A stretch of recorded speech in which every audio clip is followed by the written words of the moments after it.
There we go.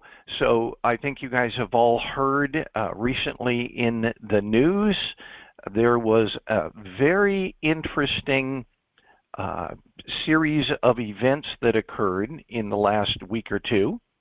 And I wanted to cover this not just from a sensationalist viewpoint, but actually from the viewpoint of if you were involved in something like this as a CISO. In other words, you're part of the organization and stuff like this happens within your organization. How did it occur?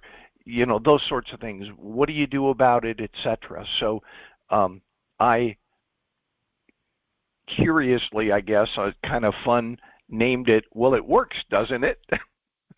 You know, that could be what your CEO says when you walk into his office and say, hey, you've got a unapproved application on your phone or whatever. Well, it does its job, right? And so that's where I wanted to start. So let's go from here. There we go. And they're calling this SignalGate. You guys heard of SignalGate? It's sort of like Watergate. If you remember back in the 70s, Watergate was a big thing with Richard Nixon, where he actually hired government people, told government people to go break into the opposing political party's headquarters to try and steal some dirt on them for, you know, an upcoming election because he wanted to win the election. And that was President Richard Nixon did that. And that caused him to resign, just to give you an idea. But here's the SignalGate. I love the quote where it says, we're all human. Who among us hasn't lost a thumb drive or added a journalist to a consumer-grade encrypted app group chat devoted to White House war planning and military operations? So if you look at the screen on the right-hand side, this is literally one of the screens from somebody named, you know, in the chat, named Pete Hegseth. And then on the left, if you take a look at it, it's actually a screenshot of the screen. And you notice there's a John Ratcliffe, a Michael Waltz, etc. And those are some of the people that were included in this group chat and have admitted that they were in this group chat. So they're talking about it because it was, number one, non-approved, and number two, cross agencies, and they did it because they could. You know, honestly, if you think about it. So let's back all the way back up and say, what is Signal? And for any of you that have done any research on this, it is an open source peer-to-peer messaging app, and it employs open source encryption. Now, the challenge with that open source encryption is it may not have gone through the proper channels to certify it as being approved for government use. In other words, the government is not just supposed to use any encryption, they're supposed to use effective encryption, and the only way to certify that is to, you know, go through the process. Well, if it's an open source app, it's probably not, it has not gone through that expensive certification process. That's challenge number one. This is straight from the Signal website, and they say it's end-to-end encryption. Now, have any of you heard of the phrase end-to-end encryption? And if so, where have you heard about it in the last year? Yeah. Where? What do you mean where? Where else have you heard began to use end-to-end encryption? Well, end-to-end encryption, it's like securing the communication, like so from one sender to another sender, like so everything gets encrypted and can be used anywhere. Right. So okay. Let me put this in a different description then, Nerman. Thank you. Facebook Messenger this year turned on end-to-end encryption. Facebook. And the reason, one of the reasons they did is they said, well, it's for security. It's for your security, because if end-to-end encryption is turned on, then only the sender and only the receiver can read what's being sent. Not even we, as the provider of the transport, can read it. And Facebook, hold on just a second, Nerman. Facebook had been receiving so many subpoenas for their data, for their, etc., for actual law enforcement research. They were trying to get evidence, and Facebook kept getting subpoenaed, saying, we want everything that came through Messenger for this person from this date to this date. And Facebook was obligated to respond to those subpoenas.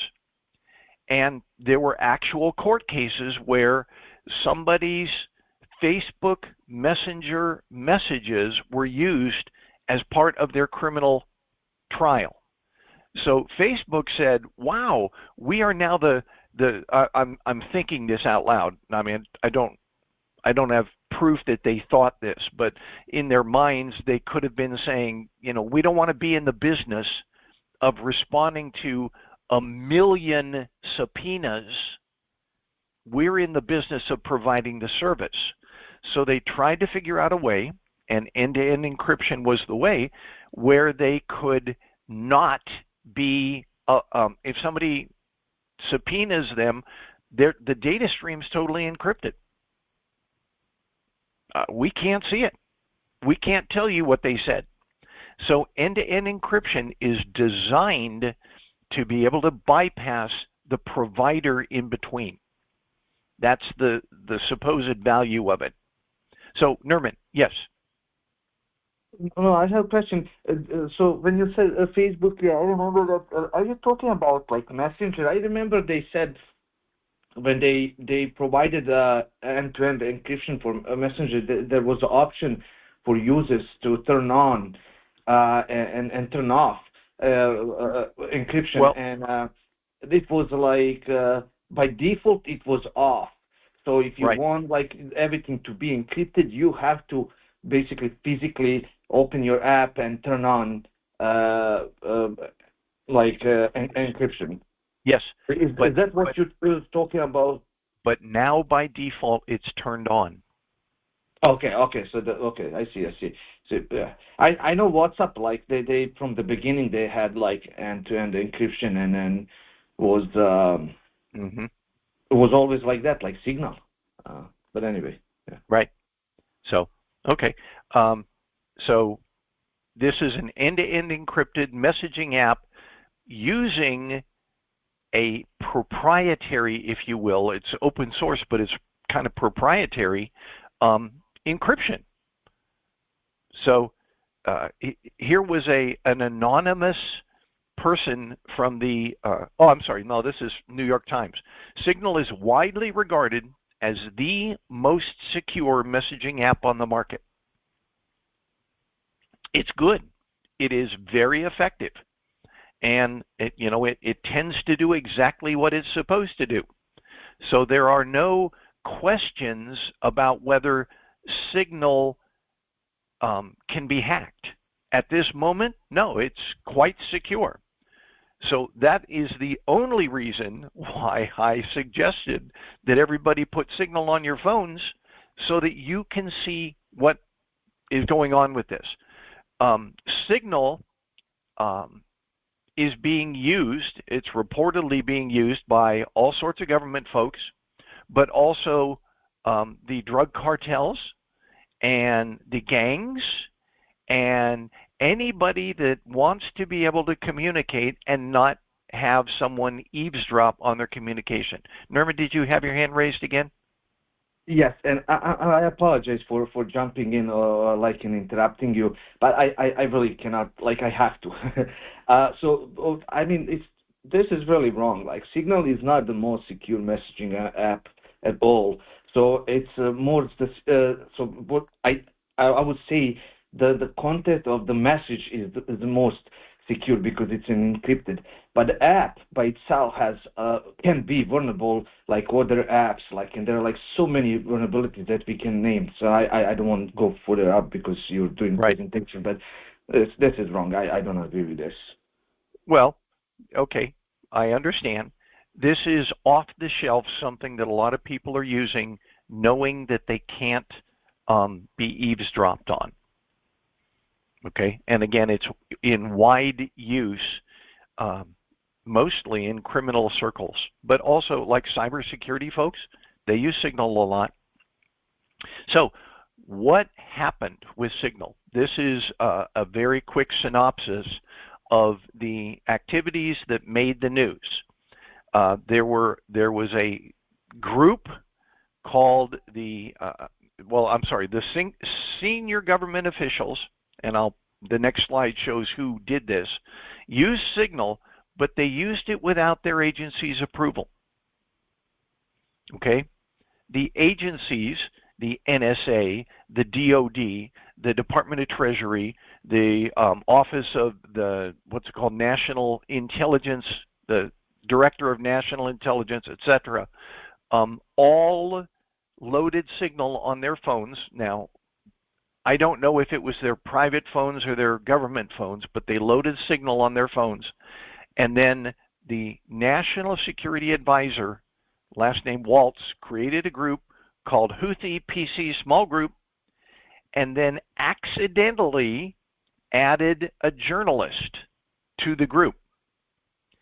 And then during military operations against the Houthis in Yemen, Secretary of Defense Pete Hegseth provided updates in real time.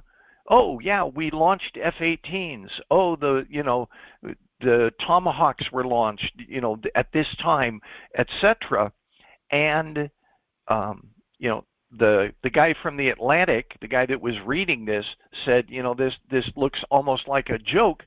But then 30 minutes after this chat concluded, bombs fell in Yemen. So that, let him know that it was real.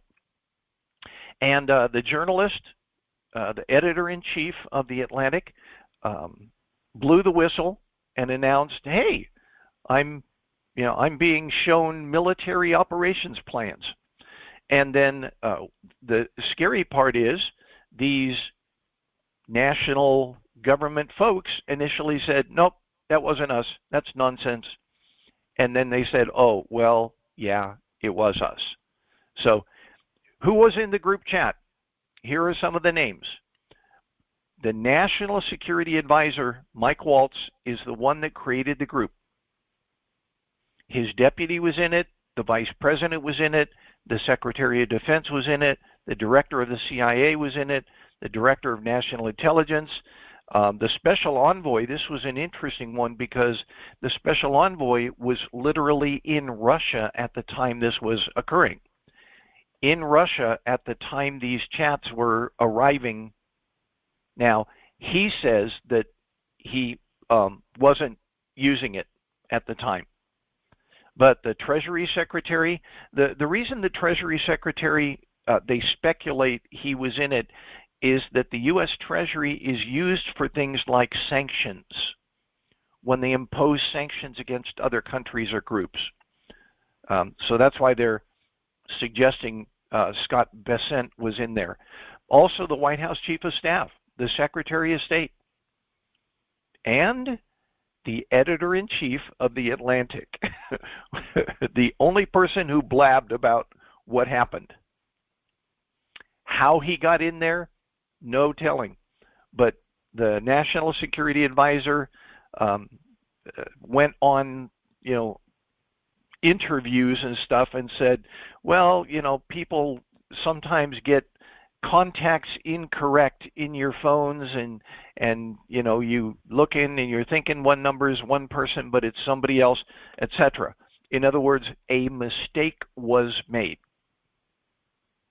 So here's the tug of war. Absolutely.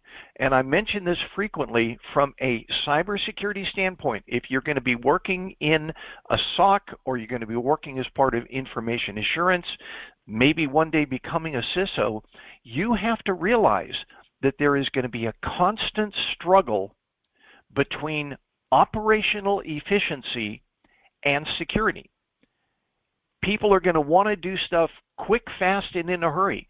And you're going to have to emphasize that the proper way to do things is to do it in a secure fashion, which isn't always quick, fast, and in a hurry.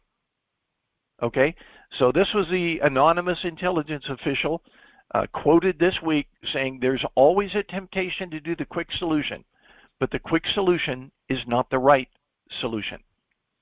Okay, so we're thinking about this from a CISO standpoint. If you're providing services, you're providing IT support and security services for a particular company or organization, your Boys and Girls Club, it doesn't matter. The question is, do you ensure that something is being implemented both for operational capability, and you know, it's being implemented because it's necessary, but also is it being securely implemented? You always have to watch out for that other side. So here's some historic ones that I wanted to point out. This is not the latest, and it won't be the last, where people decide that they're going to do stuff, and for lack of a better term, they try and get away with it. Okay, so 2013, Edward Snowden actually exfiltrated thousands of files from the National Security Agency and published them. He was what's called indicted as on espionage and fled the country. He lives in Russia, but if he ever sets foot back in the U.S. or a country that has a cooperative agreement to send crooks back, he will end up in jail, likely for the rest of his life, because he stole top secret data. And his reasoning was they're doing things that are against the law. The NSA is doing things that are against the law. And based on the data that he provided, it looks like that was the case. But how he did it was illegal. Hillary Clinton used personal BlackBerries and a private email server to conduct State Department business. The email server was in her home in New York. There was actually a domain registered call, I think it was called ClintonEmail.com. ClintonEmail.com. And she used it with her BlackBerries that she bought, you know, from wherever. Now, some of you may not remember BlackBerries, but the main reason why everybody's using iPhones nowadays in the government instead of BlackBerries is, this is just a little trivia, the BlackBerries came from Canada, and the BlackBerry servers were located outside of the United States of America. They were over the border in Canada, which violated a law against encryption. So BlackBerry lost a tremendous market share because they couldn't move all their servers into the United States, and therefore BlackBerries were no longer approved for use within the U.S. government. Couldn't use them. I can remember having BlackBerries for years in the U.S. government, and then all of a sudden they were gone. So just something to talk about. 1993 to 1997, John Deutsch, who was director of the CIA. He had a skiff in his house. He had a top secret IBM PC computer, and he was all set up to process CIA documents in his skiff at home. But he also had a home PC, a Mac, that he was much more comfortable with. So he used the Mac at his house to process top secret information from the CIA. And 2001 to 2003 or thereabouts, Deputy Secretary of Defense Paul Wolfowitz was reported to have used AOL Instant Messenger to correspond with the President of the United States, George Bush. Don't ask me how I know that, but I worked there at that time. So, possible laws that were broken, possible laws that, the ones that are being bandied about right now. U.S. Code, 18 U.S. Code 1924 says that it's a federal crime to knowingly remove classified documents or materials from their designated locations without authorization. Now, the designated locations means you have to designate the location. And if what Pete Hegseth and Waltz and Tulsi Gabbard and all those folks were doing was indeed classified, it wasn't classified properly, and it wasn't a designated location to put it on Signal. Okay, so that's one of the big ones. The U.S. Espionage Act actually has a section which talks about everyone that participates has a custodial duty to keep national security information safe. So they're saying the Espionage Act may have been broken. Freedom of Information Act, that sounds like a really weird one, but if somebody files a FOIA request for those Signal transcripts, which I'm sure they have, the issue is it's not on a government system. So Signal has no obligation to respond to it. FOIA requests are only made of the federal government and other government agencies. You can get it for like a sheriff's office or whatever, but they're made to the government, not to companies. You can't do a FOIA request, for example, to Coca-Cola. We'll talk about that one in a minute. So FOIA moved this, or by using Signal, they moved this data, which could be used in a FOIA request, outside of the government's ability to produce it. Also, the Presidential Records Act and the Federal Records Act, which basically say, when I am a public servant, I am responsible to the public, and therefore everything I do or say is public information and must be maintained by the National Archives. So, when Lyndon Johnson said something, there's a record of that in the National Archives saying Lyndon Johnson said this on this day at this time. So this is not just the government, and I'm going to use this one. How many of you have heard about Dr. Shannon Yeo? Anybody? Dr. Shannon Yeo. She was one of the principal engineers for Coke. I don't know if you guys realize this, but inside all of the soda cans is a plastic liner. And that the reason that plastic liner is there is that soda, especially Coke, is acidic.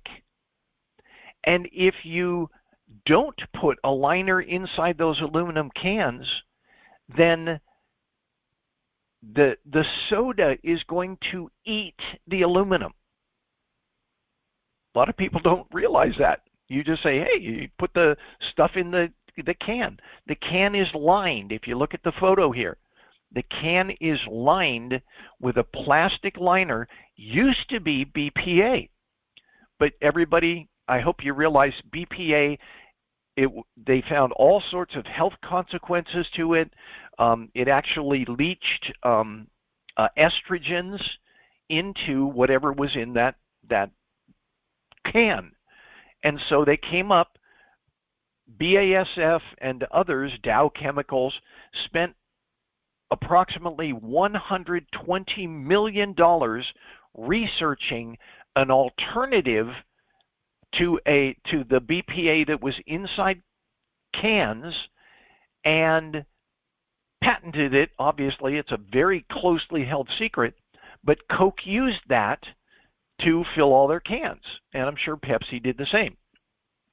But Dr. Shannon Yeo was there, and oh, by the way, she's a naturalized U.S. citizen of Chinese descent, and when she was notified by Coke that they were going to be getting rid of her as part of a downsizing, she flew over to China, and if you see the photo of her shaking hands with that guy, that's her signing a contract to initiate a new research and development facility for can linings. Okay, that's what she was good at. The issue is the Chinese government paid over $1 million in support of that contract, and then she was arrested with cash, a passport, and the documents that were closely held trade secrets from BASF, Dow Chemicals, etc., on how to develop those can liners, which China has never been able to do recently, has not been able to do. So she was arrested and tried and found guilty of theft of trade secrets. She's serving 14 years in prison. Now, from a CISO standpoint, this is important because I researched some of this. She was flagged when she tried to download this data. Her company, Coke, they're really good at saving their secrets. You know, the Coke formula is still considered to be secret, but they have what's called DLP. Does anybody know what DLP means? Data prevention laws? Yeah. Data loss prevention. Absolutely correct. So Coke had DLP detectors on all of their networks and systems, and she was flagged.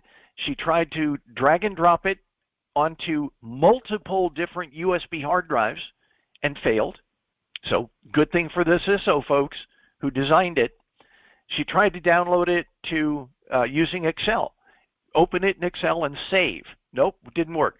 Tried to do it using Word. Opened it in Word. Tried to save. Didn't work. And then later on, like 2 days before she left Coca-Cola, and you know she was being let go by Coca-Cola, she successfully uploaded, I say downloaded because it came from Coke, several encrypted files to Google Drive. That's why governments and other organizations are trying to restrict you from using private file storage at work, because she successfully downloaded these files, and then she was caught literally, you know, preparing to leave the country with these encrypted files.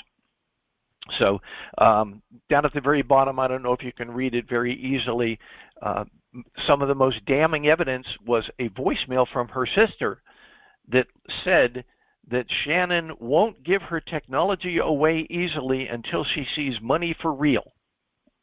That was her sister saying this to somebody.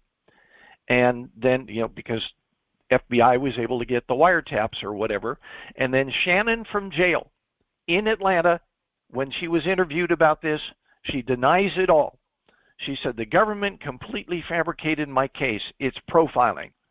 They're profiling me because I'm Chinese, you know, I look Chinese or whatever. So she denies it all. And yet she was caught with the plans. And data loss prevention and the CISO, information assurance, were able to note everything that she did while she was logged into her Coke account. And by the way, that photo is her signing that contract in China with a company to try and establish this can building business. So it was a lock, honestly. So I'm going to finish up with lessons learned. If you are the CISO or you're involved in any sort of information assurance for your organization, there are some things that you can learn from all of this stuff that's been happening. And you should apply these things in whatever you're doing. So these are just things that I came up with. I didn't, see them anywhere. These are things I came up with. Plan to prevent. Whatever you're designing, design it so that people can't misuse it, internally and externally. Remember that you are responsible to the organization, not your friends. Okay? That's a tough one for many people. What? I'm responsible even when my friends say, what's the big deal? Yes, you're responsible to the organization that pays you. Watch the watchers, audit the auditors. In other words, no one should be beyond the ability to open up what they're doing and show you exactly what they're doing to make sure that they're doing it properly and correctly. If possible, minimize inconvenience. What I mean by this one is the reason Signal was selected was probably because it's so easy to use. And there was no approved application or process that allowed the Department of the Treasury to communicate with the State Department, to communicate with the National Advisor, NSA, DOD, White House. There was nothing up there that was government approved that allowed all of these agencies to talk to each other. So they went out and they found a commercial app that did it and used it. So minimize inconvenience. If you think that there's something that is needed, find a way to do it so that you become the facilitator of these people being effective. You're not just the person who sits there and goes, nope, can't do it. Nope, can't do it. Nope, can't do it. Try and help if you possibly can. All right? Minimize the inconvenience. No one, not even you, is beyond scrutiny. Make sure that everybody can examine everybody else. Be as above board as you possibly can. If they see delay and inconvenience, they'll attempt to circumvent and bypass. Just remember that. If you say it's going to take 6 months to get something done, and they can go download some, chat app that can get it done in 30 minutes, you've got a problem. You have a problem. Okay? Delay and inconvenience is not the way to approach. Manage your systems, train your people, inform and audit. In other words, make sure everybody knows what's allowed, what's not allowed, what should be done, what should not be done, etc. You are the source of that information, and you cannot live in secrecy. You have to be above board just like everybody else.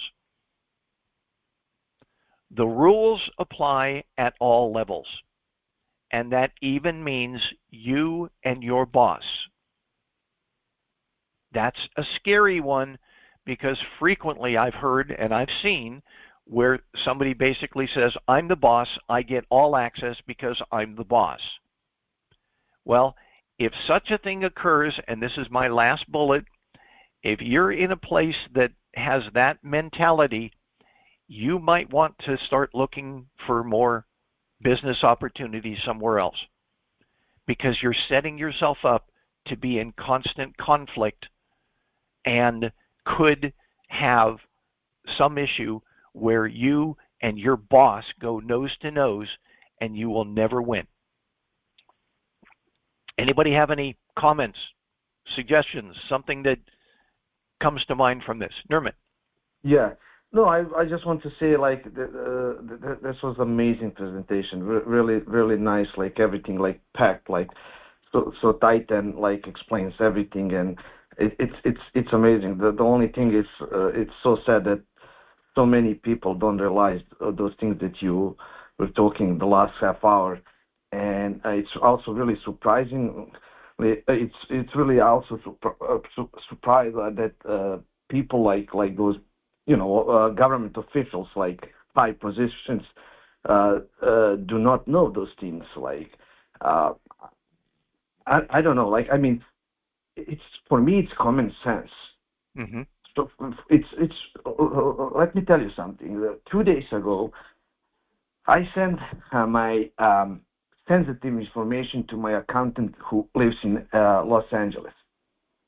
And of course, like those accountants, they use some secured file sharing systems, like designed for those things, like really encrypted and so many kind of like let's say has like so many security features.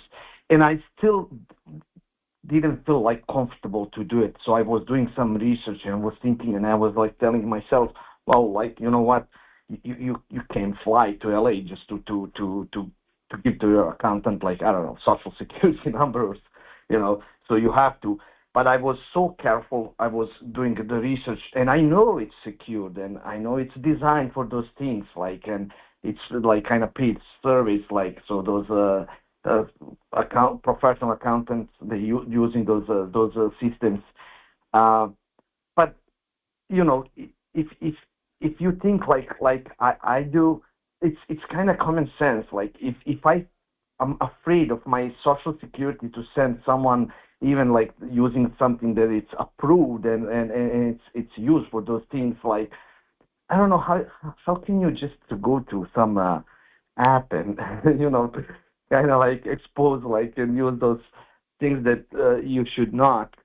I really you I'm following this like since happened, and I still don't believe. I can't believe like I mean, if you asked me 10 years ago something about this, I would be able to tell you like no. If you're doing like something like you're like whatever, like you're a general in U.S. military and you have to share some information, it's really common. And the other thing, like even like I mean, couldn't those people just gather like somewhere like in Pentagon in some basement and discuss this? And Right. I know that they're not at the same place, but Right. hey, you don't pay a airplane ticket, right?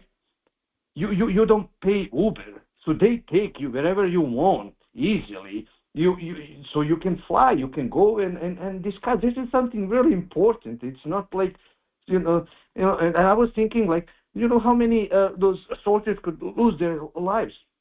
Right. So I will tell you, in 1999, Belgrade. I'm from Belgrade. Belgrade was bombed by the U.S. And before the war started between Serbia and the United States, so the United States told Serbia like what about targets, what targets they're going to hit, like so military facilities. They give them everything.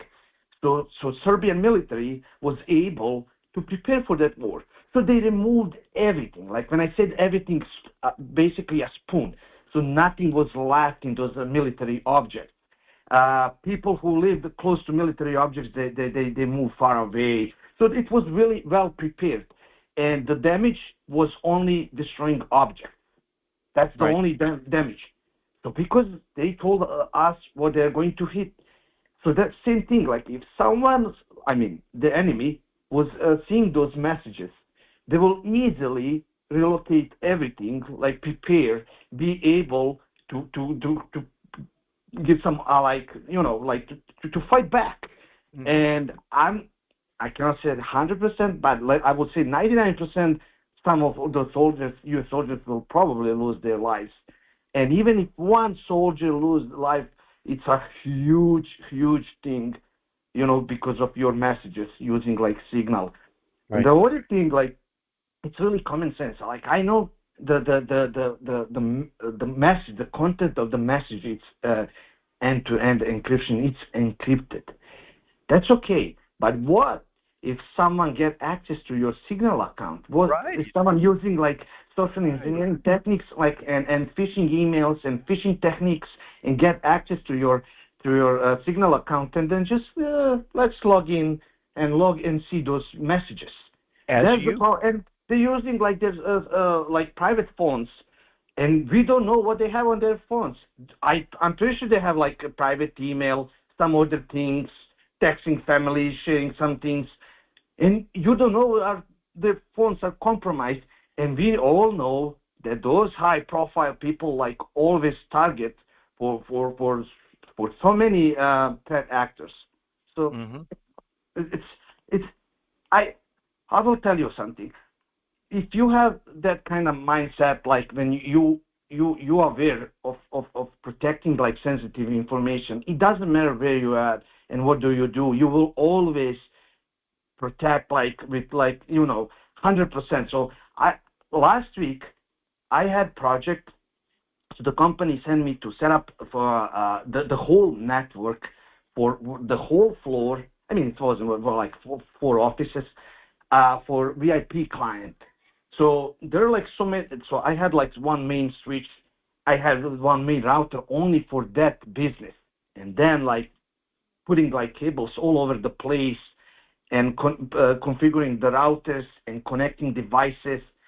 So everything is brand new switch, new router, everything brand new. So I had to set up, configure everything step by step, 4 days from 8 to 5. I was doing that. And of course, like there are like so many usernames, so many passwords, so many things. And I was setting up everything for the client, and I had to work with the client because the client is the one who will choose what to put there. And so the client was asking me, hey, can you just skip this? I said no. And I basically lied. I lied to client. We could skip, but I didn't because it will hurt maybe later the client because they don't understand like why we're doing this, and I cannot fight with the client. And I said, no, you cannot skip. You have to do it. Oh, can I use the same password like for like admin password and Wi-Fi name password? I said, no. Why? It will not work. Really? Yeah, really. It will not work. So you have to. And then the client was trying to set up something really simple. And I said, like, no, it doesn't let me to put like 6 characters. It has to be at least like 16. And client, oh my God. I said, yeah, I don't know what to tell you. Like, they're using those switches. Like, I was basically doing that in order to protect that client because I cannot fight like for like next 2 days and explain the client that admin password should not be the same as one for Wi-Fi network. I cannot fight and explain that 16 characters it's much better than 8 characters using phrases and all those things. But I was so happy after 4 days. I said like, I did good job. I protected this person. I protected as much as I could. I used all available security features to protect this client and his assets.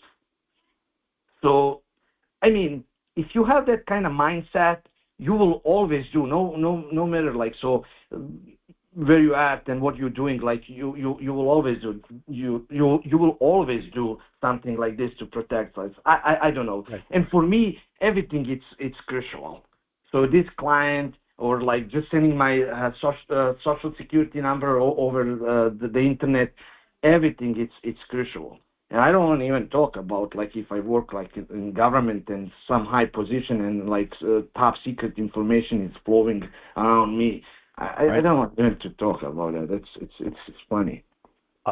Thank you, Nerman, for sharing that. The way that I try and describe it in my own head when I'm talking to people, and also to you, the mentees, is you have to develop what I call a defender's mindset. You are the person standing on the walls. You are the one that is there to defend the realm inside the castle, if you will. And if somebody gets past you, then people get hurt. So it's a very valuable thing, but it's not something that people think about. They presume that they're naturally safe, and that is not the case. So it's also helpful to remember that you have to inform them along with everything else. You have to inform them of what you're doing and how you're providing that security. And that's the tough part. That's why I make sure that whatever we're doing here, we're approaching it from a CISO's standpoint so that you can speak to your boss. Not just you do the work. Oh, I know how to use Kali Linux, or I know how to use Nmap, or those sorts of things. Yes, those tools will be essential while you're working, but you also have to realize why you're doing it. And you've got to have a sense of value. You think that what you're doing makes sense and provides security to people that really may not care about it. They presume that you're doing the work already. So sometimes it can feel thankless. Anyway, that's all I have for the moment. Anybody else have anything before I stop recording? Okay.